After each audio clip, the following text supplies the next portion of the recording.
Hey guys, welcome to the podcast. This intro was shot out of sequence. So it's going to be just like Tarantino films. It's going to be put in somewhere in the middle of a podcast that was too long, so we cut it in half. So that's why this is awkward. And now we're probably talking about Tarantino or something. I think we're almost done with him. Tarantino in The Biz, a director who, you know, I think when we talk about inclusion like we were in the Marvel context, like, you know, he's had like a female editor and that's like his go-to. There's some directors who like female leads too. Oh, for sure. Jackie Brown. No, she died 2 years before Django. Glorious Bastards. Yeah. The other thing about Tarantino is that people think he's like racist or like sexist or whatever. I hate that. Which really discussion. But just because he generally portrays those things accurately in his movies, people are like, yeah, I must like believe it or something. He's like the least bigoted person. Like how he has, and I think does conduct himself both as an artist in how he portrays his works. Like he gave us, you know, Uma Thurman's character, the bride in Kill Bill, which in terms of empowered female badass kick-ass characters in films, wow, you know, like that's like top tier. You know what I mean? Like you can't say and Jackie he's Brown. sexy. And Jackie Brown, and she's also, you know, she's black too. And Django Unchained, who is a kick-ass cowboy rootin' tootin' badass, you know, empowered black character in a time period where, you know what I mean? Like, so he. And even in Inglourious Bastards, where you're fighting the Nazis, but who's fighting the Nazis? It's not just the Americans. It's like a ragtag group of like the most badass Jewish troopers that Brad Pitt can find. You know what I mean? It's like it's always like it's just like you really. Bastards is just the Jewish Avengers. You're really hard pressed like to find Tarantino movies where like it's the same kind of protagonists that you're used to in everywhere else in Hollywood. Like he's, you know what I mean? Also, what Samuel Jackson says when he's like, when people like, this is like his take on it. He's like, I don't know if he's racist or not, but I feel like I'm always the smartest person in any movie I play of his. Yeah, and it's like true. Like Samuel Jackson plays like most times the coolest character. Except for in Django Unchained. No, he's great in that movie. Yeah. No, he's great in that movie, but he is not the coolest character. No. I didn't mean that. I meant like Jules and like... Sure. Yes. Yeah. Easily. Maybe not in Jackie Brown. He's just a narrator in Inglourious Bastards. There was really nowhere to put him in that movie, which I didn't realize once... Until I watched this movie for the fifth time. Just last night, I stayed up all night with Lizzie because she had never seen the whole movie all the way through in one sitting. Oh, really? And I didn't see parts of that movie. Like she's like stoked for the next one. I know. Well, because she saw most of it, but she never like saw the fucking climax. Which, if you're not familiar with Inglourious Bastards, first of all, just shut the video off to watch that. But I was watching an interview recently with him where he was like, I did not know I was going to do that until I wrote it on the page. Dude.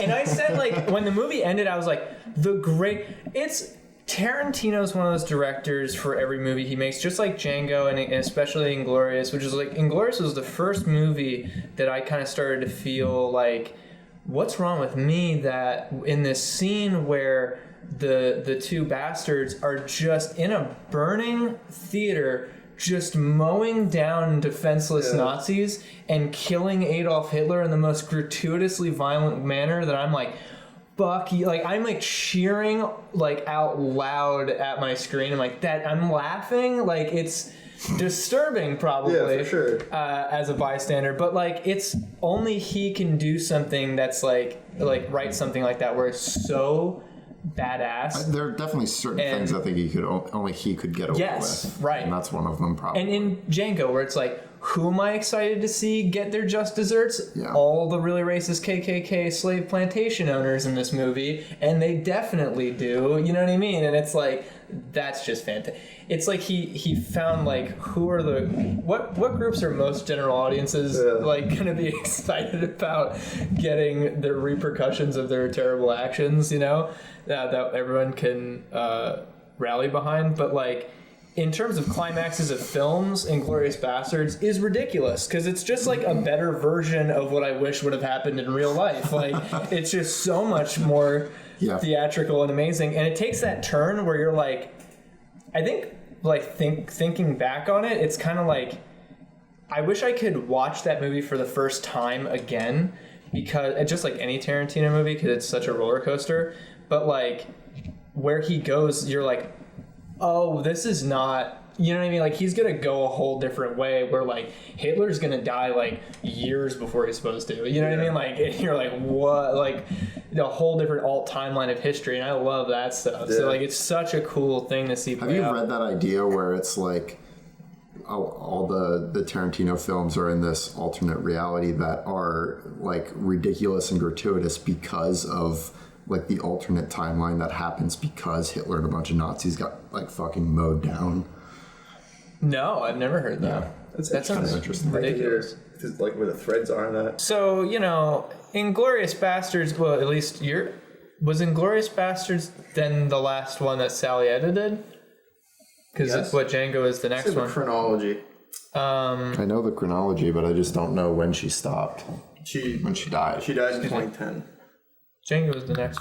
Django came out in 2012. Okay. Well, So that's it then. it's interesting that you say about the Django. chord change between, you know, the editing style of the movies that came before Django. But then I think, like, yeah, you're right. Like, Django's pacing is, like, way different. Like, it's an epic. It's, like, but I mean, the story warrants that, you know, it's not, like, this disjointed in media. Because, I mean, it works in both movies. That's not really what I mean.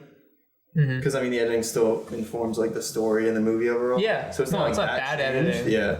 The Reddit thread I was reading, the dude just theorized that it's because the way the editing turned out in Django is because Tarantino had more of a hand in it, and he did it like, and he thought he could get away with more, or he just did get away with more because he was working with Sally's assistant editor or something, who's like the main editor now. So he has like more authority over it than he used to, maybe.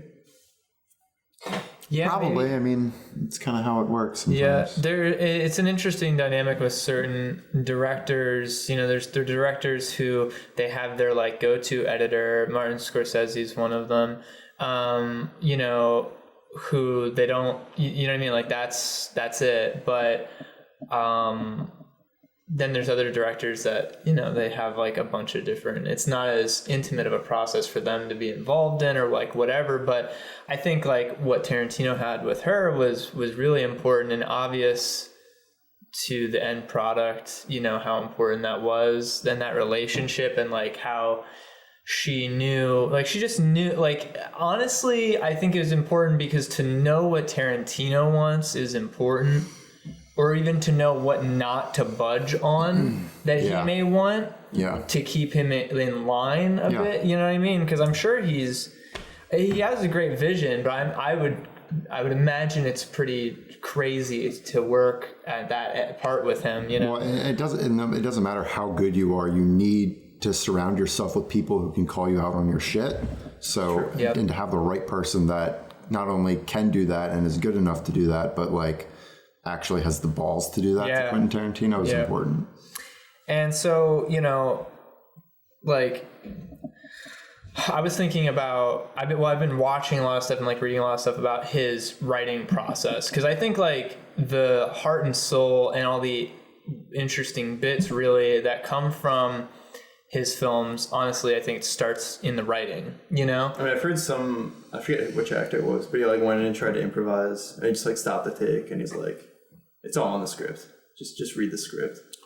Yeah. Tarantino something? I watched something recently where he was like, and he threw some sort of expletive in there. I don't remember what it was or where it was, but it was like, I pay people to read the lines. Yeah. You know? Yeah. So he's one of those, you know what I mean? Like he's one of those. You can work an expletive in there a lot of places. Yeah. But you know what I recently just found out that I thought was honestly I was just flabbergasted by. But he was like, I'll listen if somebody's like, maybe, Yeah, exactly. Well, that's important too, is to know when. Yeah. But I was listening to an interview with him, and he said that he approaches his scripts by, and this is so like, he approaches his scripts by, when he's writing it like it's a novel. And like, he says that when he's done a script, he knows it's good when he's like, I could literally just publish this and it'd be fine. You know what I mean? Like, I could just publish this and it'd make a good book. Or I could take it to the next level and make a movie out of it. You know what I mean? Like, but if it's not a good read on paper, then it's not a good movie. You know what I mean?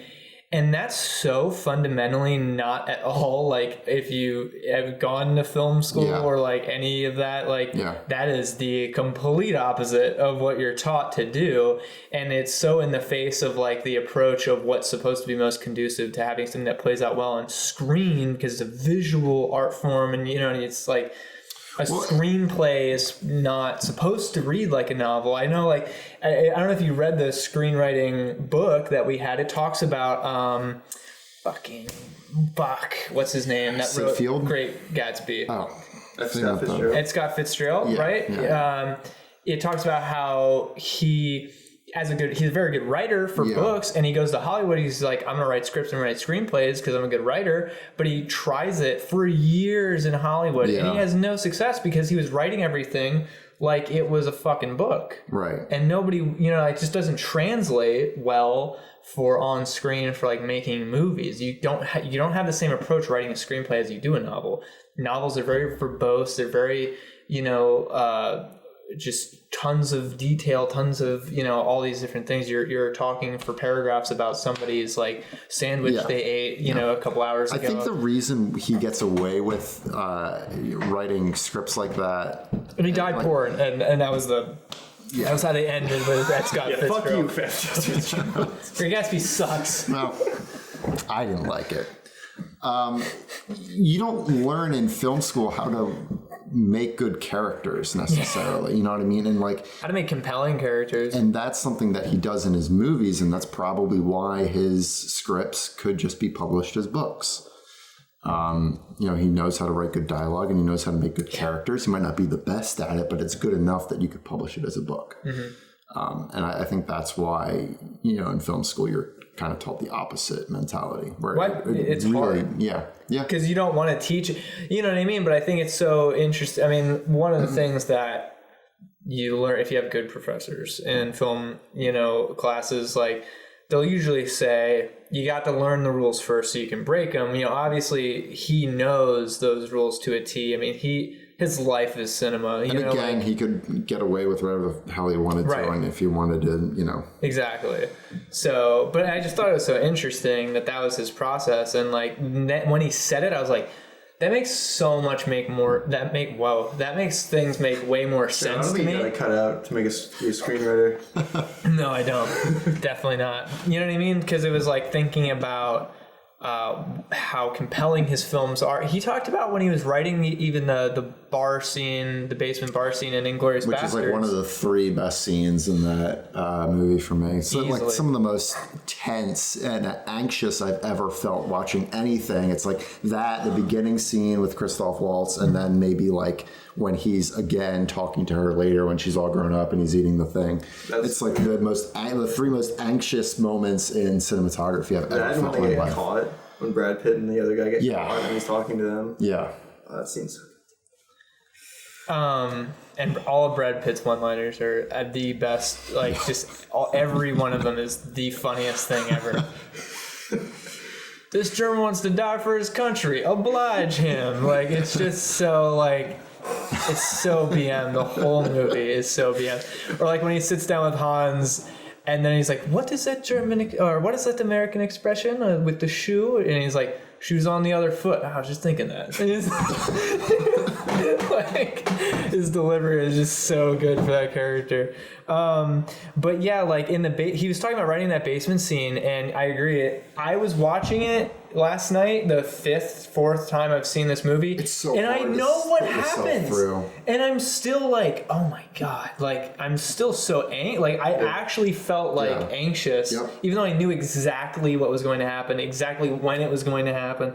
But he talked about writing that scene, and he was writing it, and he's like, this is so good. And he just kept writing. He kept adding to it and adding to it. And all of a sudden, it's like a 40-minute scene. I actually don't know how long the runtime is. It is very long. It's so good, though. It's so good, but it does go so long. It's like 15 minutes or something. It's got to, yeah, something like that. But, you know, like that kind of approach that he has where he's just like, there's something... It's like, it's just so interesting because I think so many directors or screenwriters, they like... It's like they're writing to get to like point A to point B, and it's like this scene has to happen because this has to happen. They must have shot that scene for a year, man. Like, I'm sure it took forever. But you think about how easy that shoot must have been, just on a soundstage or something. Like, you know what I mean? This is probably like really, really juicy. I also love the lighting he uses, where he always has like those really heavy hair lights. Something I just noticed in that movie that I realize he does in like Django later and stuff, where he just has like these thick ass like they're like stage lights, like so over the top with how heavy the lighting is, but it works so well. Like it has like God rays and like you can always see like the dust and shit because of like how heavy you know what I mean? Yeah. It would look weird and like low budget if you didn't execute it as well as he did or does every time. But like that kind of approach with the writing where it's like it's not trying to get from point A to point B. He's like writing something and he's like, this is just really good and I'm gonna elaborate on this interesting thing that's going on now that I realized is very interesting now that I'm writing it. Tends to be his approach, and just letting it like run and like breathe and see like what comes of it, you know what I mean? He really takes the risks where it's like, I'm gonna do all these things, and if they don't operate in the highest capacity, then they're gonna kind of ruin the movie, and he just gets them all right like every time. It's pretty crazy, man. You know, I honestly, I watch a lot of stuff and consume a lot of stuff like film critics and people analyzing film. I usually don't hear many dissenting opinions about Tarantino as a director or a filmmaker, but actor maybe. But he was great as Mr. Brown. He was fine as Mr. Brown. Well, Lizzie's uncle just gave us, or not uncle, I guess it's like her, because their cousin's husband's like her cousin. How does that work? That's like a weird thing, I guess. I don't know. But he gave us a bunch of DVDs because Lizzie still collects DVDs for some reason, and we got the box set of From Dusk Till Dawn, which is Quentin Tarantino starring with George Clooney in a movie where I'm pretty sure they're vampires. Like I've never seen the movie. He talks about it all the time. Oh really? They rob a bank. They rob. Well, I haven't seen it, so don't spoil From Dusk Till Dawn. That came out in 1998 for me or whatever. No, I'm sorry. That had to be like the 80s or something. No, that doesn't make any sense either. Go watch 90s. I have no idea. Yeah, I want to very much. He was also fine in Pulp Fiction, but he wasn't very good. Yeah, for the 13 seconds. What was he in Pulp Fiction? I forget. He plays they're trying to get rid of the body and clean the car. He's the dude that... Yeah. That has some very choice lines, which looking back on it, I'm kind of like... I don't remember. Why did you give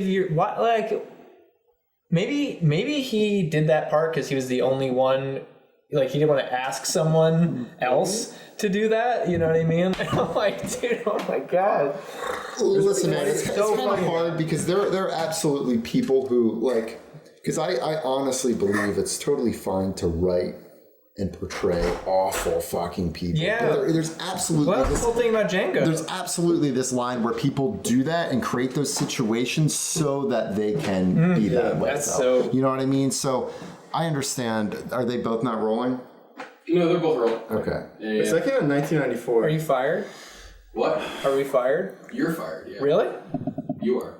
Cool. All right. No. Let's keep going. I have no idea what I'll hit that by. So now, obviously, it's a very jarring scene to see him just say that a bunch of times. And you're like, this isn't necessary. But I think...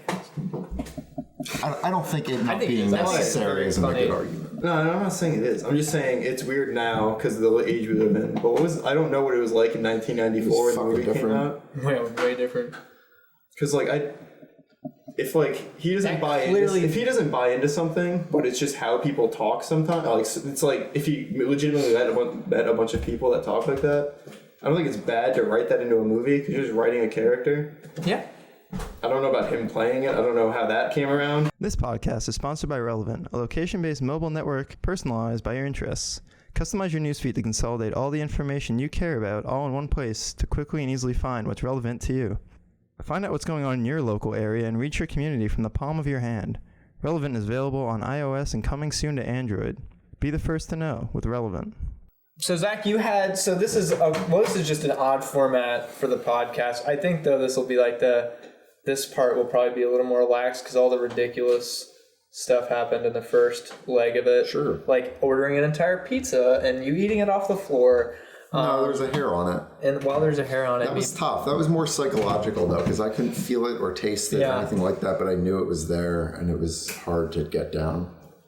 That's like every time I see that, well, like when I went to watch Inglourious Basterds last night with Lizzie, the first logo that comes up is the Weinstein Company. Yeah. That's like what that's like, where I'm like, I know it's there and it sucks, but like, I'm just going to try to ignore it. You know what I mean? So Zach, you have some stuff to talk about Twitch. Yeah. That I actually am not privy to because I tried Googling this stuff. I find that interesting. So I came into Twitch really late. I was like a snobby old school gaming content kind of guy where like I come from the period of time back in like 1820 on YouTube where Let's Plays weren't about the people at all. It was just about the game, and it was just like circa 2009, this like intense. You could be so familiar with the game and grew up with it and played your entire life, and this motherfucker knew 10 times as much as you did. Yeah. And he showed you It was that, or in my case, I was really broke because I was a kid. So this guy used to be called SSOHPKC, and he would upload like 40 minutes of a game a day. So I'm like, this is awesome. Yeah. And he had a personality, but he wouldn't overpower the game. Yeah. He wouldn't like stop playing and then be like, so here's this thing. And I'm going to make a huge joke about this. Well, it was, I had a friend who watched someone else for that same purpose. Like he didn't have time or money to buy every single game he wanted to experience. So he just watched Let's Plays of it from someone who like wasn't an overpowering part of the thing, you know, added a little bit here and there, but mostly left the game to itself. Which I found fascinating. I really usually did not do that. I only ever did that with The Walking Dead, Telltales, because that game is like a movie in any way, so it was like not that big of a deal. I wasn't playing it.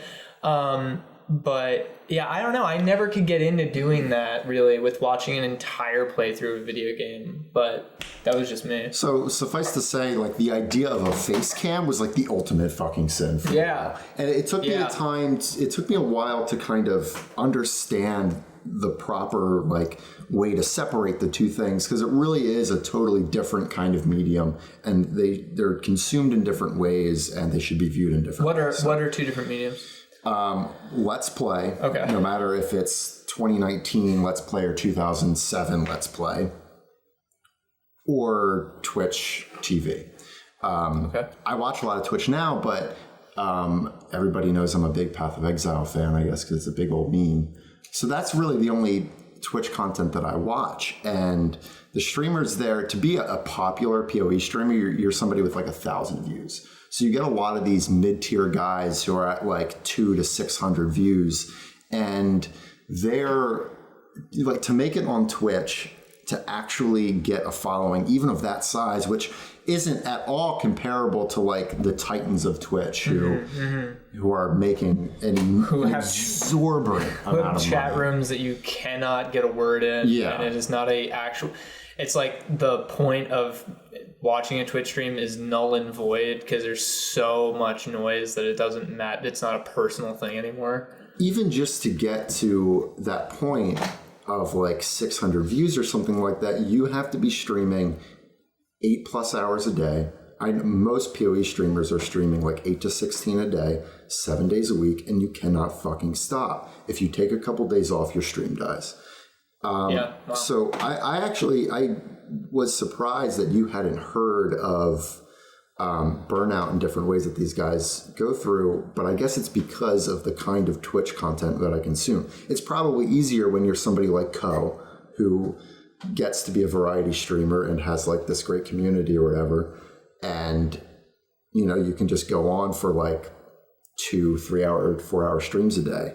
and then have a regular life. But there's a lot of people that end up dealing with burnout, whether it's because of having to play the same game for 12 hours a day, or like to be a streamer, it's like what George Robb said, where you have to be like a slightly elevated. George Robb, the Twitch streamer. Yeah, you have to be slightly. I watched George Robb stream. Me too. We didn't talk about that actually, but we can talk about that later. About how we saw George Robb when we were out for drinks. Yeah. In Bethlehem the other night at Brewworks. Yeah, for Dan's birthday. Whether you're like a ridiculous like Dr. Disrespect kind of streamer, or even just like you're a normal guy, you still have to be a slightly elevated version of yourself, and that's actually exhausting to do, even just for an hour, like we have to do. But to then do it to 8 to 16 hours a day, every single day. I was watching a video that my favorite PoE streamer made on YouTube recently, where it wasn't like your average kind of like I'm getting burned out kind of thing, because he wasn't talking about that. It was just like he was talking about the three main like parts of his existence, which is like IRL stuff, and then his stream, and then he deals with Crohn's disease, which is this autoimmune disease. And Tabe has that. His main symptom of it is fatigue. So it doesn't matter like how long he sleeps, he wakes up fucking exhausted every day, and then he'll stream like anywhere from 4 to 12 hours a day. I think there's a cure for it. No, there isn't. There isn't at all. There's treatment for it. So basically, he's like, I can only focus on 2 of these things, and then the other one just completely drops the fuck off. Whether it's IRL stuff, whether it's his stream, whether it's Crohn's stuff. And to even like try to remotely balance all 3 is just completely impossible. And then he's like, you have to be that heightened version of yourself for such a long period of time during the day, and then you stop, and then you have to like wind down. And he's like, it takes me like hours for that to actually happen. He's like, I'm making this YouTube video at like 3 and 4 in the morning because I just can't fall asleep. Yeah. And because I remember we had a conversation before where it was like, I would love to be able to be a Twitch streamer and stuff. And I was like, I don't want that lifestyle. You know what I mean? Like, yeah, it'd be great to play video games all the time, but like, what would I play that I could play every fucking day for that long? Those are big questions. Yeah, for sure. I was talking to somebody, when I was at my one of the people I was with for college graduation, hanging out with, like, they were talking about, he's going to get his diploma tonight, and his big thing he wants to do is be a Twitch streamer, and he's going for it, and like he's excited, and he has a plan, and he has the obvious love for what he's gonna set out to do, and he has a lot of drive, it seems, and he's gonna go chase it. And I'm thinking, like, man, I hope, I wish you the best of luck, but I feel like so many people underestimate how tough it is, not just in the getting recognized and getting successful, but even when you do reach that point, keeping it, and all the pressure that you have. Like, I have to, like you talked about, like, I'm surprised you didn't know about the burnout thing. I only see the burnout thing from the YouTube perspective, because that's the sphere I'm in. So like, I see tons of content creators on YouTube, because it's the same kind of thing. It's like, if you're not coming out with videos every single day, if you're not keeping up with satiating the algorithms that are constantly, working against you most of the time. And, if YouTube decrees that, the YouTube bot decrees that your content should not be served to the masses anymore because you took a day off to yourself, or because you said the F word in this video, or you didn't play Minecraft today, then you're out. You know what I mean? And like, there's that fear of losing your paycheck, and that fear of not being relevant, having all your hard work torn down because you don't want to risk taking a day to go hang out with your girlfriend or your family, or to, you feel anxious, or like you're doing something wrong because you want to sleep in a little bit, or you want to watch a movie, or, have a moment to think by yourself, sucks. And then the part of the conversation that I think is fascinating is then you get into the whole, well, you're still playing video games for a living, or you're still making YouTube videos for a living. How bad can that be? And that's a question that I don't have. Twitch chat, so that's true. Awful.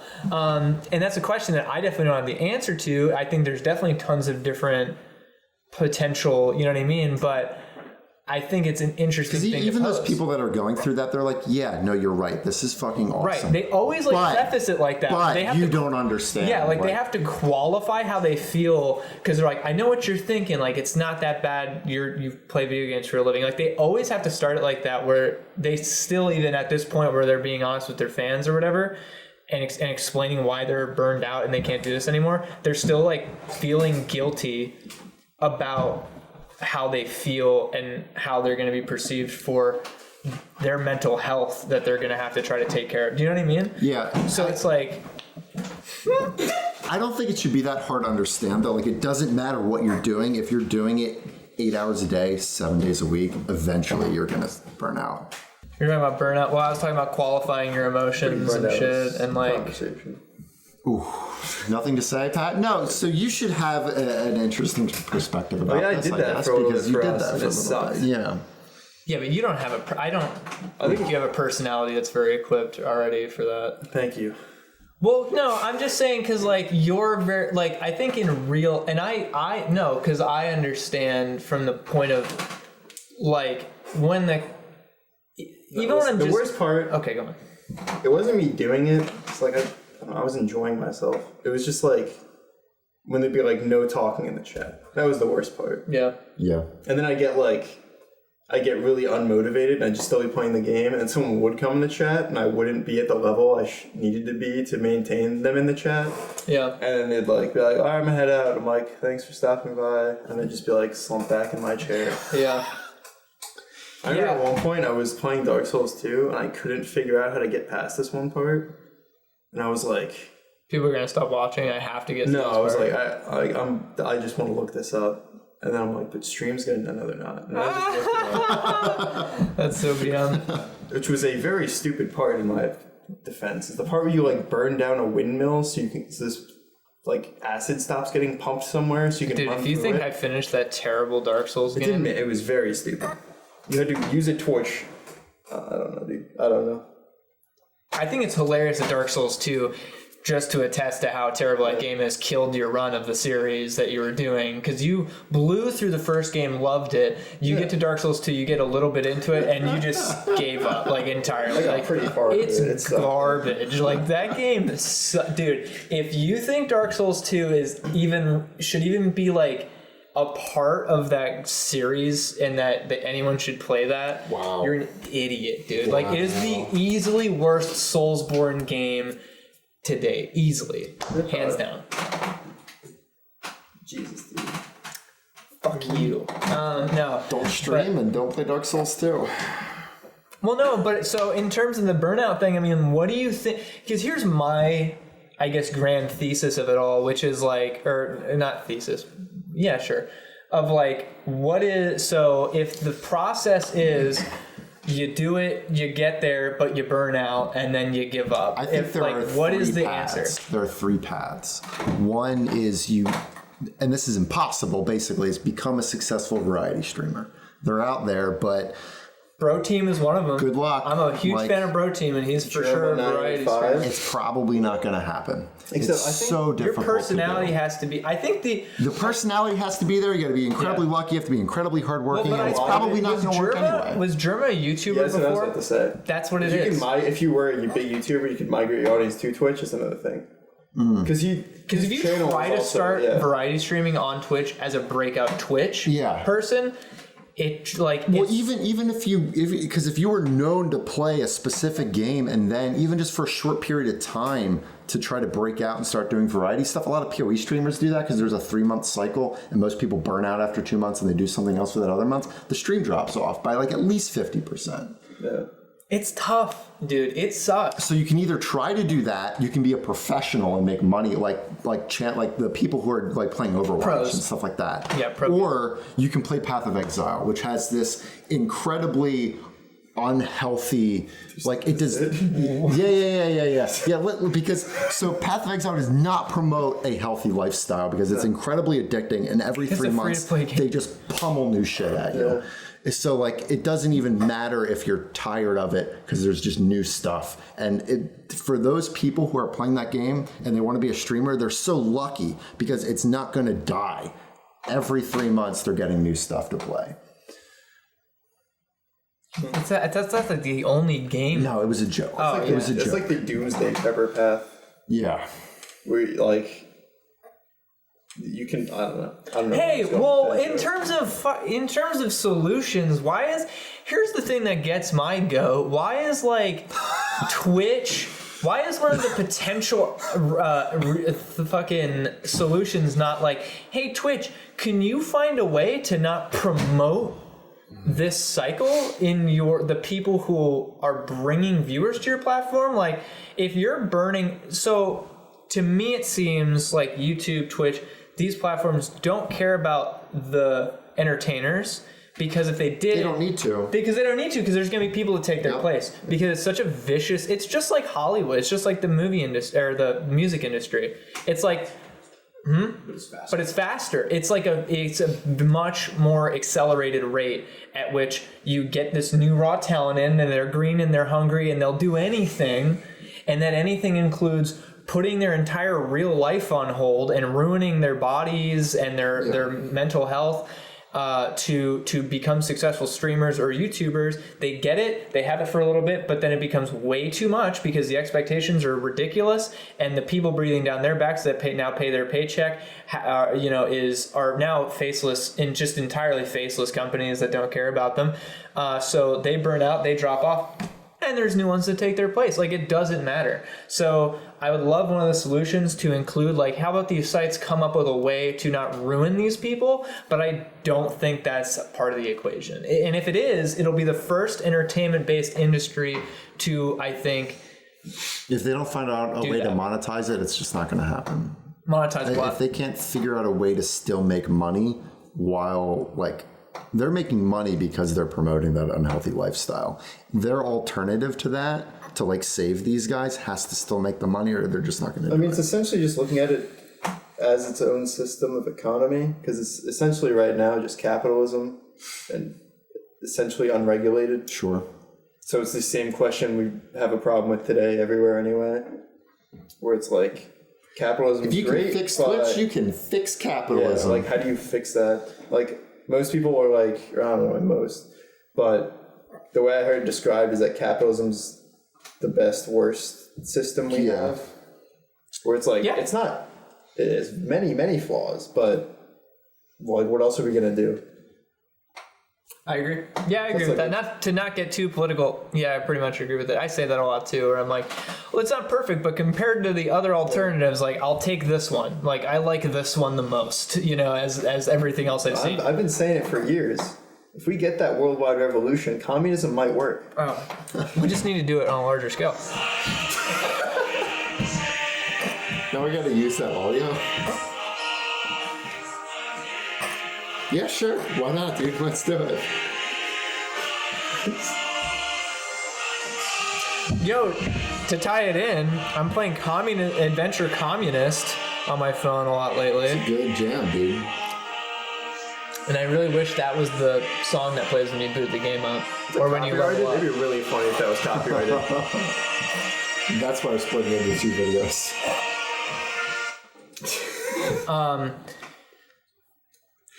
When do you think it's going to happen? And I don't know if this is true for YouTube. It might be for like the top tier, but I don't know. And it might, I don't think it would be. But I know it's definitely not for Twitch because it's way newer. Like, when do you think they're going to start offering benefits to these people?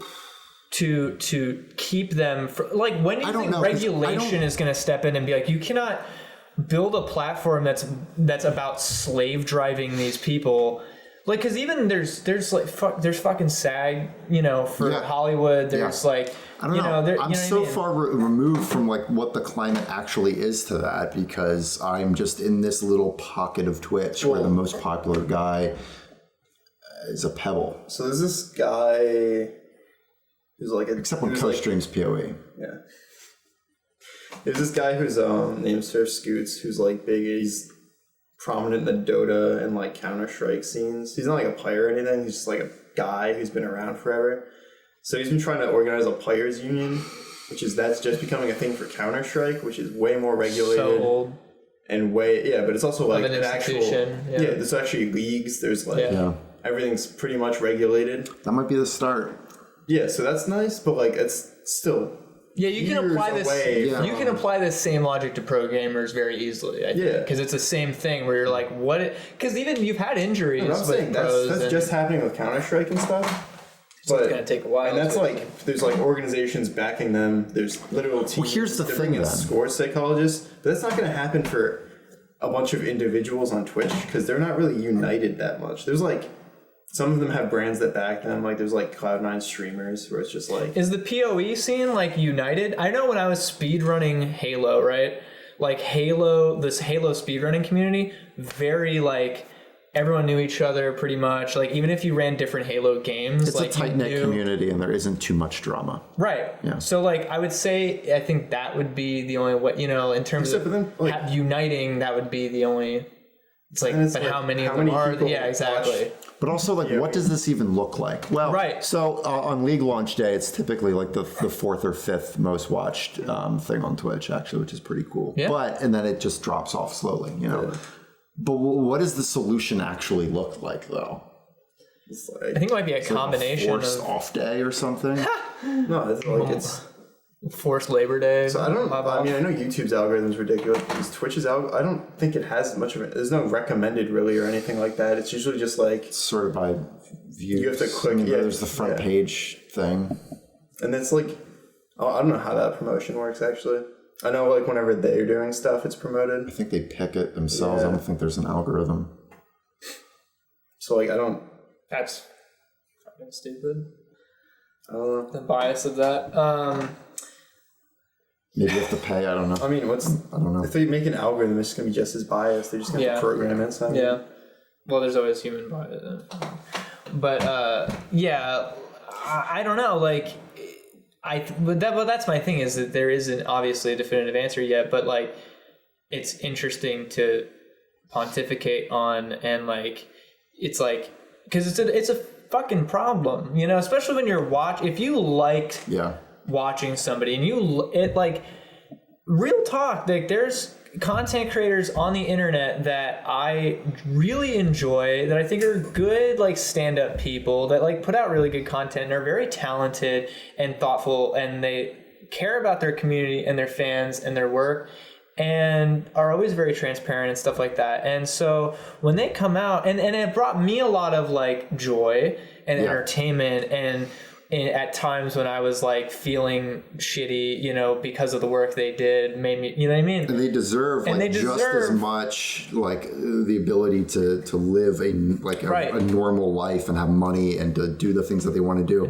Just as much, if not more, than like Hollywood just like pummeling out schlock at you all the time. You know, it's like it's not any different. Yeah, but as a viewer, it's hard to watch that person when they're going through that.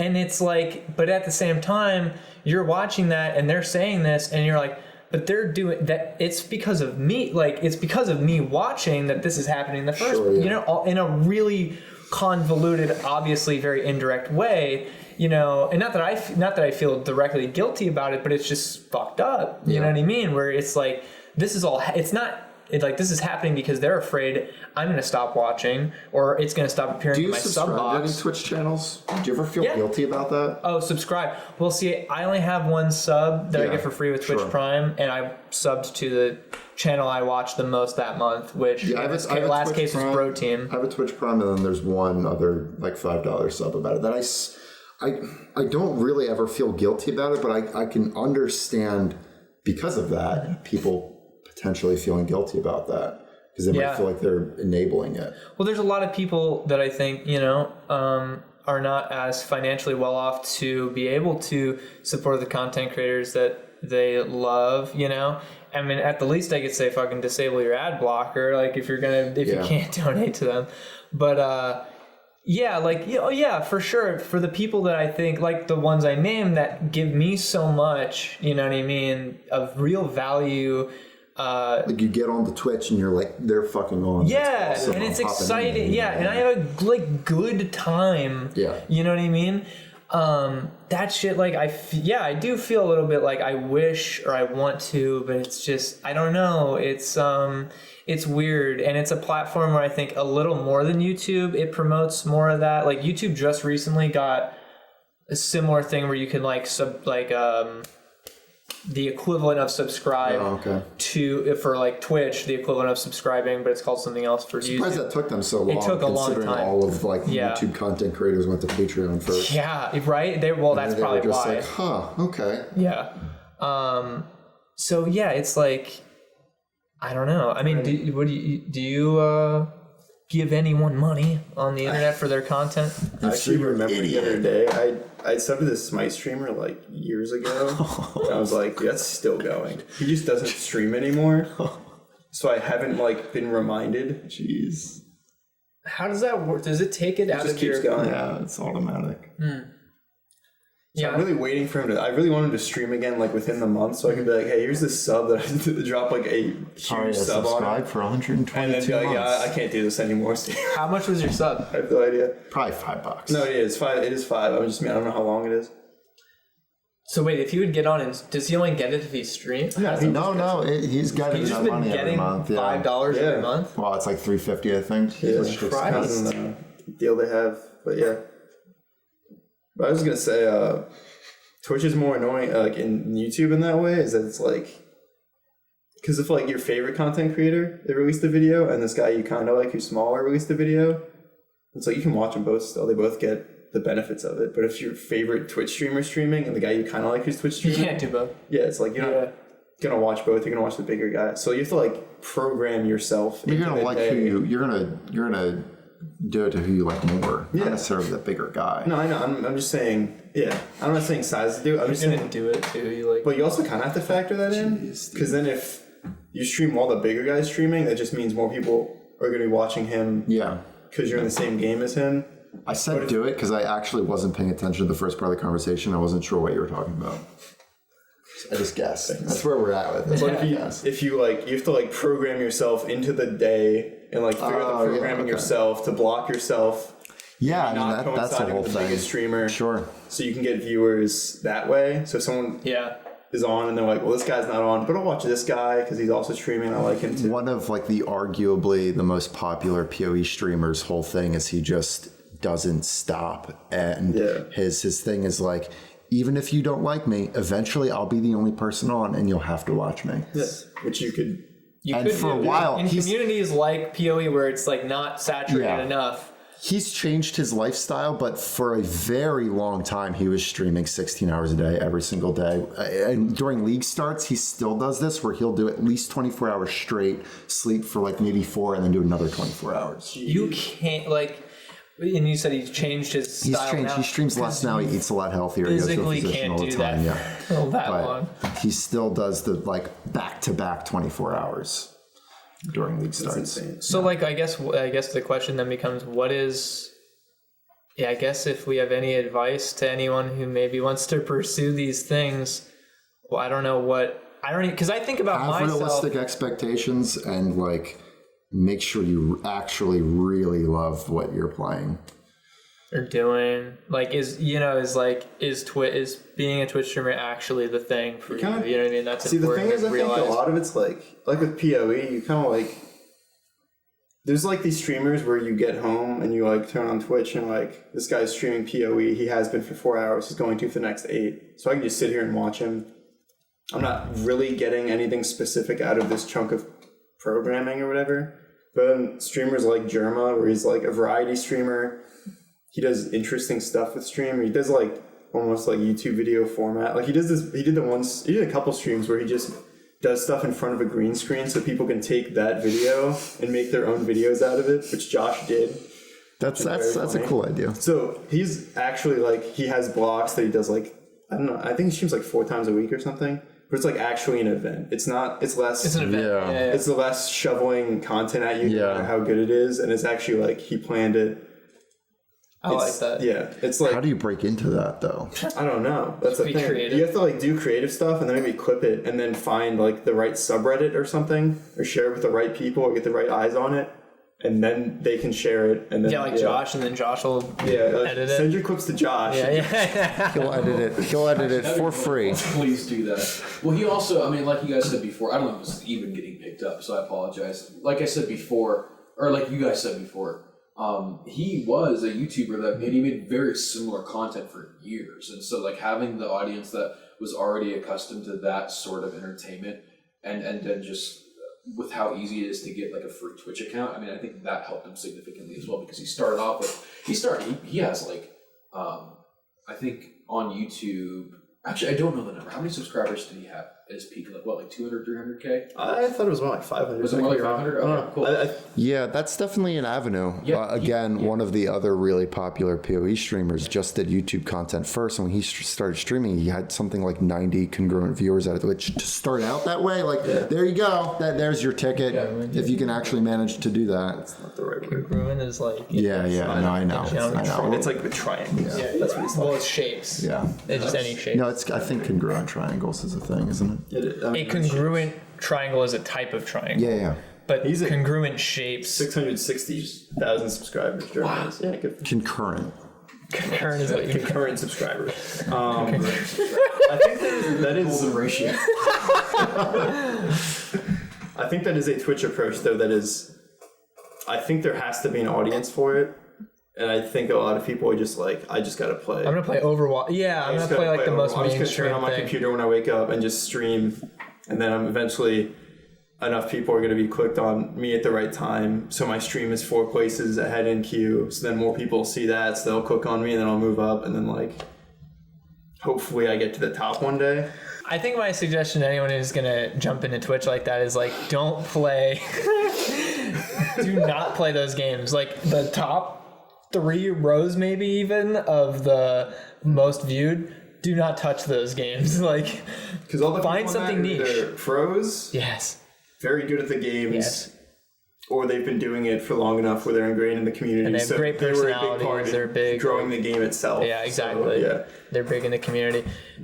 So like the success I had even remotely in streaming was when I realized like, I found something. It was when, I think I've mentioned this before. So when I realized, at least there was a summer, I don't think it's true as much anymore, but there was like this one summer I was streaming a lot, and I was playing Garry's Mod with my friends, and I just started streaming Garry's Mod. Never even looked in the thing, like never looked at the activity of Garry's Mod, because I just assumed, I was like, it's so saturated, guaranteed. Like, it's ridiculously saturated. I'm sure there's thousands of channels streaming this. It's been out for how, you know what I mean? Like, everyone has Gmod, and it's so versatile. So I started streaming it, and I started getting, like, all kinds of people. Like, my chat got to the point where I couldn't keep up with chat and play at the same time. Like, that's how, like, busy it got. And I was like, what's going on? And I was talking to them, and they're like, you're, like, the only one who speaks English who streams Garry's Mod. And I was like, what are you talking about? Why'd you stop? And then I went on, and You could be burning out right now. I know, it's burning out right now. I went on and looked, and it was true. They're all like French for some reason who streamed Garry's Mod. At least it's fine if you're French. It's fine. I love French people.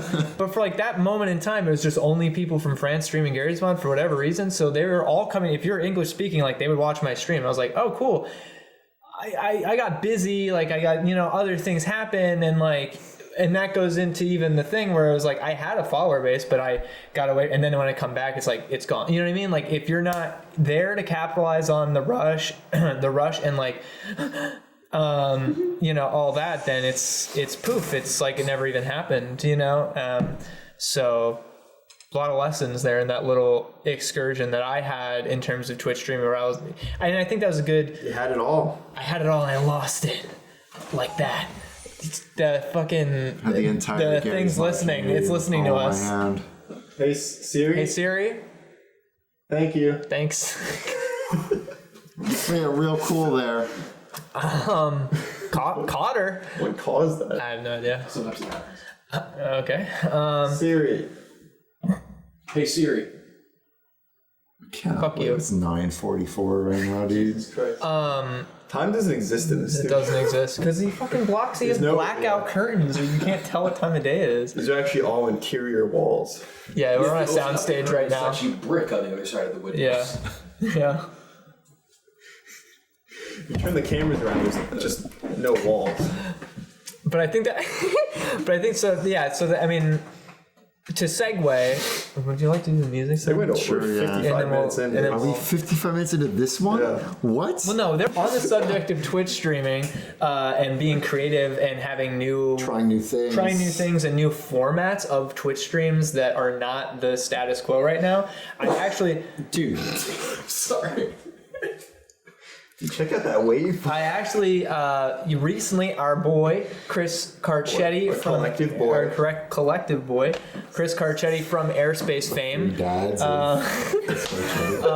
He recently started Airspace Live, which is what he describes as the world's first like live Twitch streaming experience where you get to watch a live band, a live musical performance, and it's interactive with the chat, and it's made for that format. It's not like somebody just set up a camera and is live streaming a concert. It's like he built a set in his basement and he put it all together and has multiple cameras that he's switching between. Like, it is a full on like studio level production, Twitch stream, playing music and other things. It's kind of a variety show actually, but he did the pilot recently, just a few days ago, and he's going to be doing it, I think, monthly or even more frequent than He's that. doing another one Saturday. Doing Yeah. another one last Saturday. Yeah, when you're seeing this last Saturday, and Well, you actually, guys you're will be seeing there. this probably 2 Saturdays Two ago. Saturdays ago, it was 2 Saturdays, and you guys saw it. I'll be there. How was it? It was great, dude. I loved it. I still want to. Chris gave me $100,000. Now he has to do it. But so I watched a little bit of the pilot that he did, and it was just Chris for this one. I don't know who was like No, working. it turns out switcher. that was a weekly stream he's doing where it's like unplugged, or not actually unplugged. Okay. Nirvana unplugged. Oh, that really? was unplugged. The actual stream apparently didn't save to Twitch. I was talking to him today. I saw that because there's a clip from it, Yeah. but I didn't see anything else. I So couldn't find those the are from, rebroadcast. I guess. He Monday probably, or you know what he probably didn't do? He probably forgot to talk. Here's a bullshit feature, by the way. If you are going to start on Twitch, when you make a new Twitch account, there's a shitty setting that is not toggled for some reason by default that you have to go in and manually toggle that saves past broadcast VODs. If you don't toggle that, it will not save them as your past broadcasts to clip out and stuff. So I'm sure that's what happened to Chris, where he did a whole stream, he forgot to toggle it, and it never saves. Fuck, it's so stupid. Like, that's really why is that the It's default? probably like saving their ass somehow. Probably. Monetarily, so. It's probably something to do with it's probably like space. we don't want to. Yeah, we don't have to deal with hosting this data. This If we don't it have doesn't to, matter. it's like if you don't opt in, it's not our fault, and I it gives them a guarantee that's pass. what it Yeah, is. absolutely. I'm just saying it's fucking terrible. So that was actually, I guess it did it Just like this yesterday. podcast. That was him just doing an acoustic set. He was playing video Monday. games and stuff in that other thing, which was interesting to me because I thought it was just, well, I mean, when he pitched it, he was like, I mean, because we talked with him about it Yeah, our creative minds weren't strong enough though. Yeah, Like, actually, I don't think we had we time weren't, for it, well, we yeah. didn't, but we didn't have good glowy brains. No. But like when he talked about it, like when he was pitching it, it was like really cool because it wasn't just going to be about playing music. Like he had ideas for like segments and like interview stuff and playing video games together stuff. Like was so cool, and I can't wait to see it. Really, like I can't wait until they do a few and then they really start like iterating on and it starts to get like so well. Do you know what I mean? I'm doing a live audience on Saturday, so that's exciting. Yeah, I wish I could be there. I'm gonna be at the next one though. So, I mean, I haven't been doing an airspace gig in a while. Yes. Yeah. Well, I was just watching the Unplugged thing he was doing, and that was just fun. Like, it sounds good. He has it like going between different cameras. He's reading chat and interacting in the chat. Like, there's like quite a few people in there throughout the duration, and he only streamed for an hour. Yeah. And he was playing the Airspace hits, man. Like, I like was really into it, honestly. Like, I'm definitely going to be watching the rebroadcast if I miss a live, like if I'm not at the show physically or something. But yeah, it's like really cool. So big shout out to that. That's Airspace Live. They also have a new like Instagram page that's just going to be for Airspace Live, specifically the show. So you can follow those pages and then make sure you go to Twitch and look for Airspace Live. Very cool. Like no lie, like very interesting, and I can't wait to see. In terms of untapped, I think that Twitch streaming and streaming in general as a format for entertainment, most untapped potential right now. Like there's so much more that can be done with that format than just face cam play a game or face cam I'm going to talk at my desk. Like so much you can do. and to see like a Germa or even a show like this, Aerospace Live, where it's like, what the possibilities are like infinite with how you can do all that. So like doing something like that's so exciting to me. Yeah, to see, what the potential is. And knowing Chris, he's not going to do something if he doesn't know he can't do it right. So it's a matter of time, I think, before it really fires off. So I was really pleasantly surprised by how good the presentation was, even for such a small. Like, I don't even know if he had somebody running the switcher or whatever. Like, I don't know for sure, or if it was automated. Like, I have no. Yeah, I would hope so. But like, the set looked really good. Like, like I said, I can't wait to see when it starts to get really well oiled and where it goes. You know what I mean? Because it's already like really interesting right now at the very beginning onset. So I can't wait to see what happens. But speaking of music, speaking of more music. Ryan Flynn came out with our boy Mungo, a new EP, Mr. Mungo, Cosmic Heart, on July 4th, which was interesting. I was on my way to a 4th of July picnic when I first listened to his new EP, and I was pleasantly surprised by the very interesting new sound that he's ventured into. Toying around with, not 100% right, yeah. Honestly, real talk, I think there's been a track or two that he's done on like maybe the last 2 EPs where it was like dancing with the idea of going somewhere more, I guess like practical, more like metal rock. And we want to talk to him. We want to have him and Food Truck back on, so maybe we can talk more about that and whether or not that was intentional, stuff like that. Right, exactly. Like where did, and so finally, I think, I remember when I heard Insecurity Network, which was 2 EPs ago from this one. Insecure Network, I'm sorry. Fake fan. I was in Florida, and I remember listening to that. It was so cool, very atmospheric. Like, I really enjoyed that sound. But I remember telling him, like, my favorite parts of that were when I couldn't tell if it was a real or fake drum kit that he used, or if it like he was starting to get into more interesting instrumentation than just here's an electronic 808. And that's like this whole EP is like that, where I don't know what's acoustic and what's not. It's very cool. And that's very exciting. And I really like this sound style. Honestly, it kind of reminds me of like a Death Camp off of Tyler the Creator's Cherry Bomb, where that album opens with this very metal, electric guitar, but it's this very metal electric guitar, very metal instrumentation, but it's a rap song. And I was like, I can't wait for the whole album to be like this. Oh my God, because he released that as a single, and then it ended up not being like that. But this EP from Mungo is like, he starts off like that and he goes with it. Like, it is the sound of the album, and I was very fucking into it. You know what I mean? Like, it's also like 16 minutes long or something, right? It's like really... Yeah, there's a lot of short tracks on there. The last one, a huge time commitment 40 seconds, but it's like a killer 40 seconds. It's really cool. I forgot what it's called. Yeah. The last track is I was talking to him a little bit about it, and I said, hey man, I was like, honestly, I love this right here. Like, you need to, in my opinion, like run with this sound because I'm so interested in it and where you can go with this. But it's like, this stuff would be so, like, if you could do this and add some killer lyrics on it, some killer vocal performance on it, even from like a bunch of different people or something, and get like something like that, that would be amazing, I think. Yeah, if Daft Punk can do it, why not Ryan Flynn? Can do it. For real though. They have helmets on anyway, so it doesn't make any sense for them to sing. But he was like, hey man, I think I kind of agree. So I hope that's what he's going to try next. He's not confident in his own vocals though, unfortunately. I think he has a golden voice, personally. Quantized Girl was still my favorite. Quantized Girl, my favorite. The unheard track that I still have. And live in a hut. I want to live in a hut. Live in a... is that actually... Pizza Hut. Yeah. What was the other one? It was like pocket full of... Pocket full of lint to a 10-yard sprint. All right. So which is... sounds like a joke, but that's a testament to how catchy those lyrics actually are, that we still remember that's them. A good point. He should maybe... Okay. He should make another Voyager. Ryan Flynn, if you're listening. What else? Red Flush. Red Flush is back on Spotify.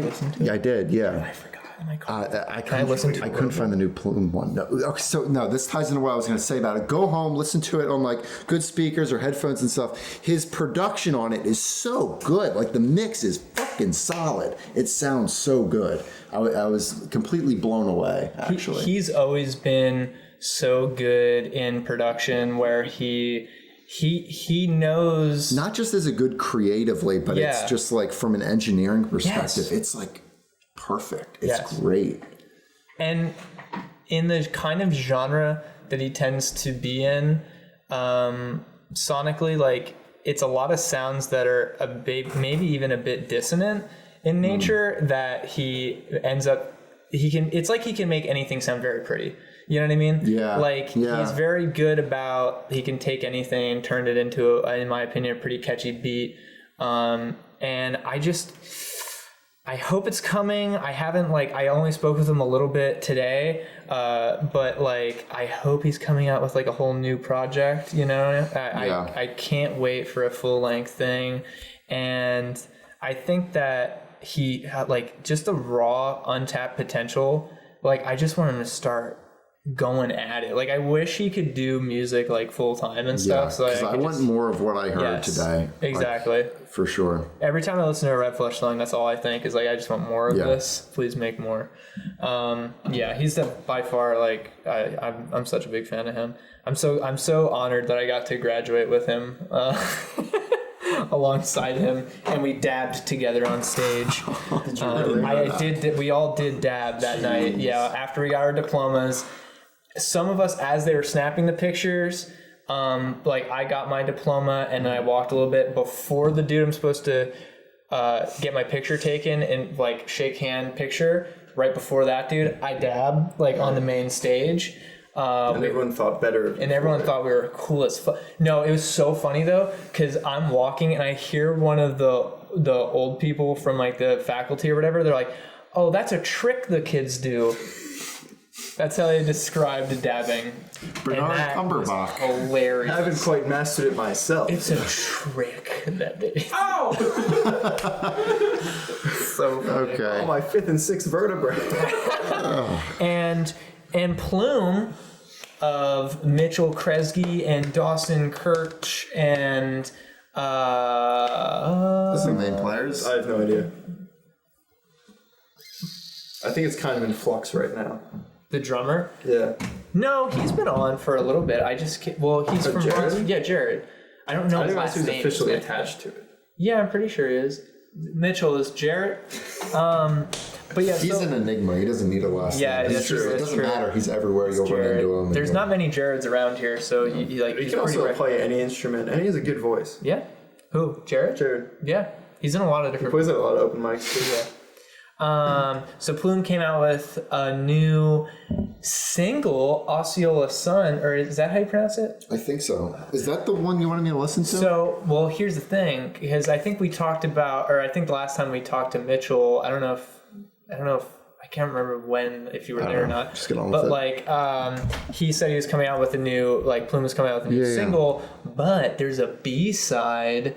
And I recently listened to the B-side that find it. They didn't talk about at all leading up to the release, and they just put it out with Osceola Sun. Okay. It's called Taylor, and I really like that song. Honestly, I think I might even like it a little more than the main track, the main attraction A-side. I didn't look very hard. It really reminds me of Actually, and I don't know, knowing Mitchell and his inspirations musically, I wouldn't put it past him, but it gave me a lot of Slipknot. Sarah Smiles vibes from Panic at the Disco. Really hard, but in a very good way. It wasn't like, oh, this is ripping off that. It was just it was reminiscent in such a nice nostalgic way, and I really vibed with it. I was kind of singing the lyrics by the end of the song already. That's how kind of catchy it is. Wow. So yeah, I really like that song. And yeah, honestly, just so excited about all the new stuff that people have been coming out with. It's summertime. It's go time right now for new music, I think, from all these different people around here, and it's really fun to see what they're all coming out with, and it's so many different things happening at once, and It's very lit. So yeah, I'm just shout out to everybody who's come out with new stuff lately or is coming out with new stuff soon, because I think we're very excited, and hopefully we're going to get to talk to a lot of these people. We're from Antarctica is coming out with an album soon. Yes, that's right. They just announced that actually a few days ago. I think. This is My like Spirit Animal Band. But Scissorfish, who I fell in love with after Chris was on, and I've listened to the Great Pile Up every day since that we recorded that. I think That translated so well acoustically It did. too. That was I think that was crazy. my favorite performance we've had on the show. Yeah. Actually. Go check them out. They're uploading stuff on their YouTube, and they're supposed to have an Working album on an out by the album end of the so summer. something like I think that. that's what he said. On the way. So check them out. Follow us on social media. Oh, we're not going to segue into OST. We don't have time. OST. I know, it was a joke. It's OST. Halo. Oh my god.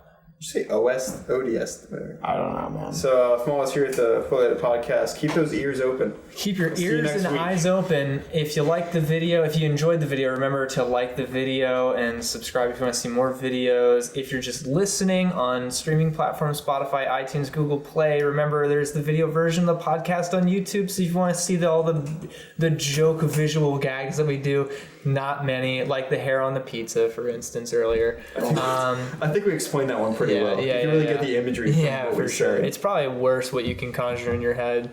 But yeah, thanks so much for watching and listening. Check us out, Lab 212 or the Poorly Edited Podcast on pretty much all streaming streaming platforms and social media platforms: Instagram, Twitter, Facebook. I can't stop locking eyes with Pat while I deliver this end cap. Should we record another one Yeah, for we're that going to other have one? to. Yeah, I was just thinking about that. Okay. So anyway, thanks so much for watching and listening. Poorly Edited Podcast signing out. See you later.